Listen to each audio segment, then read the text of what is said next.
लुटेरों को एनआरओ नहीं मिलेगा, ऑपोजिशन की सर्कस अवाम मुस्तरद कर चुके हैं। पीडीएम की तमाम जमातें मोर्सी सियासत के तहत परवान चढ़े।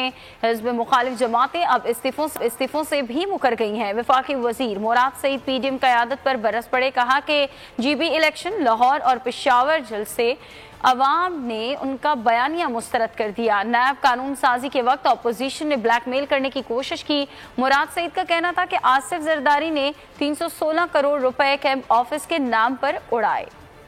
पाकिस्तानी कौम ने अगर हालिया गिलगित बल्तिस्तान के इलेक्शन हो, चाहे वो लाहौर की जलसी की इनकी नाकामी हो, पेशावर जलसी की नाकामी हो, कौम ने मुस्तरद कर दिया कि लुटेरों को एनआरओ नहीं दिया जाएगा। बात करते हैं जमहूरियत की, लेकिन जितनी भी क़यादत है तमाम पीडीएम में शामिल जमातों की इस वक्त मरूसी या पर्ची पे या मैं किसी का बेटा, किसी की बेटी, इस किस्म की चीजों के ऊपर वो सियासत में आए हैं और जमहूरियत की बात करते हैं। जो इमरान खान का एहसास है कमजोर तबके को उठाने की, इस वक्त जद्दोजहद हो रही है। नवाज शरीफ ने रायवन अपना जाती घर कैंप ऑफिस रखा। मॉडल टाउन के शहबाज शरीफ के घर जो थे सारी कैंप ऑफिस, मतलब ये कि अवाम के पैसे से वो चल रहे थे। शहबाज शरीफ ने 872 करोड़ 59 लाख पाकिस्तानी अवाम का पैसा सिर्फ कैंप ऑफिस और सिक्योरिटी के नाम पे उड़ाया। आसिफ अली जरदारी ने सिंध के अलावा सिर्फ वफाक का 316 करोड़ 41 लाख रुपए अवाम का कैंप ऑफिस के ऊपर उड़ाया। नवाज शरीफ ने 431 करोड़ 83 लाख अवाम का